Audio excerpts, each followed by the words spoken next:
Q&A section of our webinar today. Your questions will be answered by our Student and Worker Unit Manager, Ms. Elena Balboa. As of now, I can see 423 questions being posted on the Q&A box. We will try to answer as many of them as possible. Please note that if your questions are similar to what others have asked, what we'll try to do is I'll be trying to group the same set of questions or similar questions so that they address the queries asked by a lot of people. So, Elena, are we ready to go? Go ahead, please.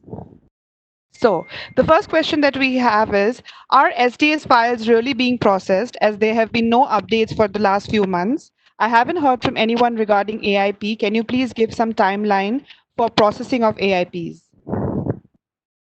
So yes, I can confirm that SDS applications, as well as non-SDS applications, are currently being processed. Your AIP decision letters are forthcoming. We've already begun sending out these letters, so please be patient. We are trying to send out all of the letters as quickly as possible. Thank you. The next question is, I applied for a study permit on March 7th, including biometrics and medicals. I haven't got my medicals updated in the portal till date. Applicants who applied around my timeline got theirs updated, so I'm a little concerned. Is there anything that I need to do with my application in terms of the medicals? So your application, because it was not, it hasn't yet been decided, will fall under this two-stage process. So really what you should be primarily concerned about right now is just the stage one. The stage two is when we'll address the medicals. So if your medicals are on file, certainly when your application is being reviewed for the stage two process, that medical will be applied to your file. If there's anything else that we need from you with respect to that medical, if that is your concern, you will be receiving a request letter from us via the online portal for your case. So just continue to monitor that. So if you don't hear anything from us, assume everything is fine and that you should just wait for your AIP, hopefully coming soon. Thank Okay, the next question is, I have uploaded my most recent education documents, bachelor's degree, as the application um, asked only for recent education documents. Do I need to submit my 10th and 12th mark sheet as well? If so, can I do it now through the IRCC web form? So you should try to provide as much information as possible in order to support your application. Your earlier years of schooling is not so important because what we're more concerned about is that yes, you've graduated from secondary school. You have your certificate. Here are the transcripts for your later years. Um, Keep in mind that if you are applying via SDS, so the requirement is that you provide the transcripts, all the transcripts from the last school that you attended. So if it is missing those, I'm not sure if the officer who's reviewing your case will decide to take it out of the SDS stream. Um, if you have time now, I would suggest that you upload those just to ensure that you remain in that stream if that's how you've applied. Thank you. The next question is, I have applied for my visa on July 18th. When can I expect my AIP? If I do not receive any response from IRCC even after commencement of my online classes on 8th of September, then what should I do? So right now, processing times are not available. Because there is the pandemic that we have to deal with, and operations are limited. We are doing our best to work through all of the applications and hopefully get you your AIP letters as soon as possible. The current measures in terms of the two-stage process is allowing you to start your class, provided that you've already submitted your study permit application before September 15. So even if you get your AIP letter down the line, even after you've begun your courses, that entire semester will still count towards your PGWP because this is part of the two-stage process. And I hope that'll give you the confidence to go ahead and proceed with the fall 2020 semester for classes, despite not yet receiving that AIP. Just make sure that your application has already been submitted. Thank you. Thank you, Alina. The next question is, what will happen with the files submitted in paper before the lockdown? So our office here in New Delhi is processing all of the paper files, including the ones submitted to Bangalore. We are working through those cases. I can tell you that The ones that remain in this office are the ones where we're missing information for the your stage 1 AIP. Most of the other paper files have already been concluded. So you may want to check your emails, or if you've linked your application to an online account, check your online portal for a decision on your case. For the ones that are remaining, the main reason for not being able to move forward with these cases is that the LOA on file is for a previous semester, and we have not yet received an updated LOA to show that your enrollment has been deferred to a future semester. So if this is the case for you, please ensure that you submit to us your updated LOA as soon as possible so that we can also provide you with an AIP for your case. Thank you. Okay, so the next question is actually asked by quite a lot of people. So I am actually going to club it or just share with you the gist of it. So for those people who had already submitted their applications, full applications, including medicals, biometrics, and all of that, what they're asking is now, will they be receiving the final decision? Because if they do, then they will not be able to submit their passport till VAX open. So what is the decision that they are going to receive now? Will it be the first stage AIP or will it be the second stage, the final one? How does it work for those people? So you will definitely get a stage 1 AIP if you pass all of the requirements for stage 1. In terms of getting a final decision, if you already have provided the information required for stage 2, we are not at this time finalizing any cases until we know when the VACs will be reopening. Why? We can't issue visas right now because the VACs aren't open, and there's no way for us to have this two-way passport transmission between us and yourselves. So until that happens, don't panic if you don't yet receive a final decision on your case, especially the ones with online accounts where you can see all of this activity instantaneously. Uh, Please be patient, wait for your AIP letter, and go ahead and have the confidence to proceed with the fall 2020 courses since you've already submitted your applications. You'll all fall under this two-stage process. Thank you. Okay, so the next question is also being asked by quite a lot of people. So, since VACs are closed since March 2020, biometrics are, of course, not being collected. So, does that mean that all applications which are missing biometrics, medical or biometrics, the SDS applications will now move to non SDS, even though they have submitted the rest of the SDS documentation?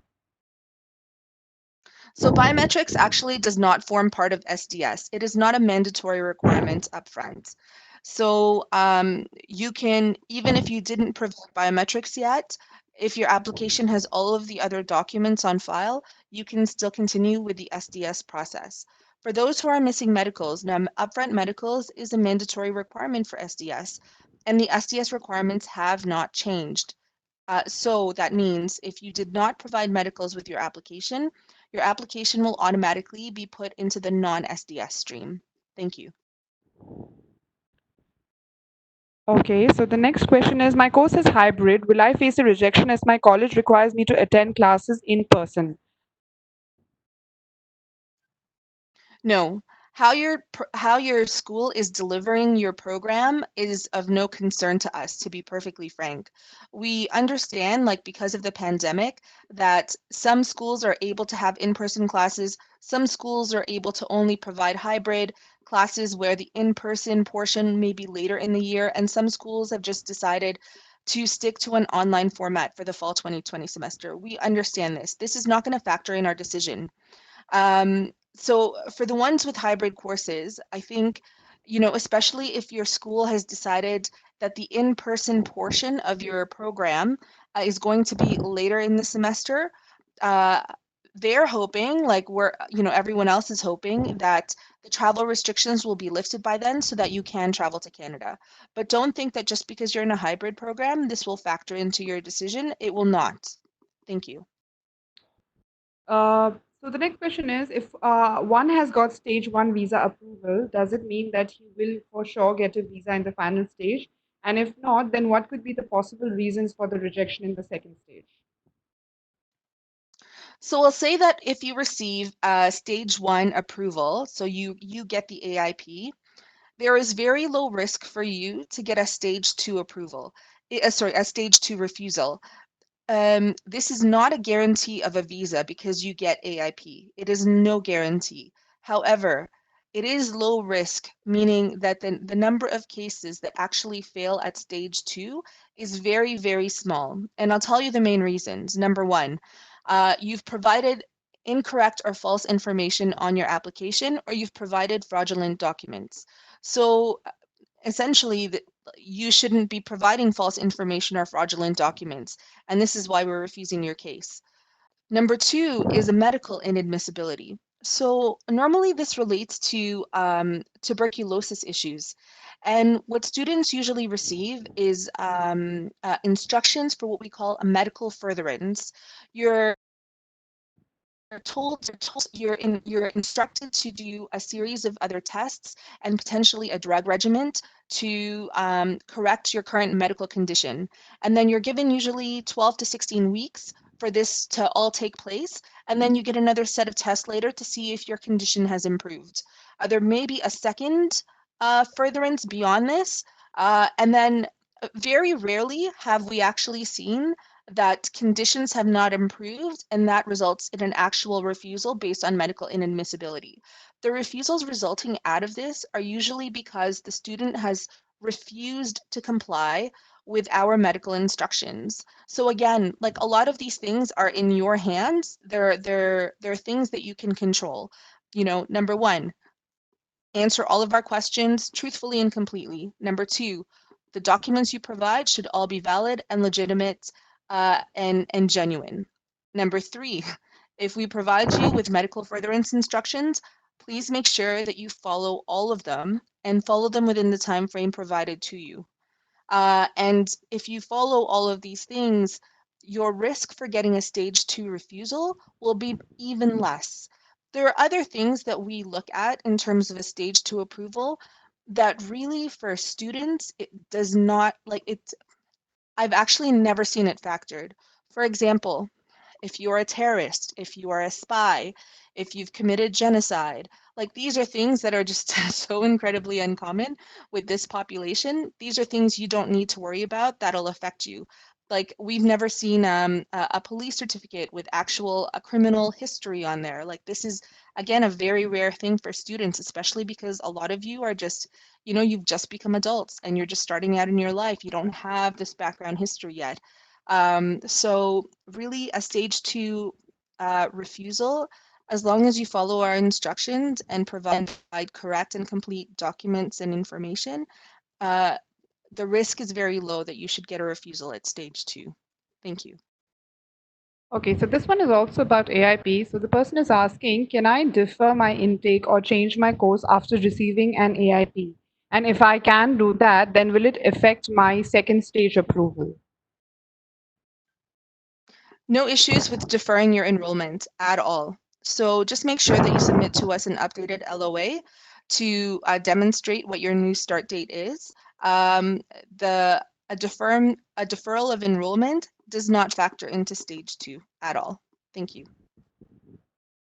The next question is, so the person has completed their master's degree, but they haven't received their final year mark sheet due to the delay of COVID-19. So he's asking, or he or she is asking, if their visa will be rejected because of not submitting the final year mark sheet, even though they have an unconditional letter of acceptance, which they have submitted as part of their visa application. So if your school has accepted the fact that you can't complete your final exam and that they've given you this unconditional letter of offer, then it also does not matter to us. Thank you. The next question is, how many days before start of classes can we travel to Canada? So please do not travel to Canada until at maximum 3 weeks before the start date of your in-person classes. So number one, keep in mind there are travel restrictions. So anybody who may have had a visa issued after March 18, please don't attempt to travel to Canada. Even if you do have in-person classes starting, there is a travel restriction. You will not be permitted to board your flight. For the ones who are travel restriction exempt, please do not travel until 3 weeks before the start date of your classes. Uh, CBSA may turn you around once you get to the port of entry, and at your own expense will be returned back to your home country. Or the airline may not even board you on your flight. And then if there are refund issues, you may lose out on that as well. Thank you. So the next question is probably something which a lot of people are facing right now. So the person received their visa in January 2020 and the visa expires at the end of November 2020. Now what they're asking is the expiry of a visa an essential enough reason to travel at this point of time? And if not, can someone extend their visa from outside of Canada? And if they cannot, what is the option that they have in this situation? So number one, your visa expiring is absolutely not a reason for essential travel to Canada. Absolutely not. So please don't attempt to travel. Number two, if this visa was for a semester that's already passed and you were not able to travel because of the pandemic, you can ask for the reissuance of your visa, but you have to wait until vax reopen. And what does that entail?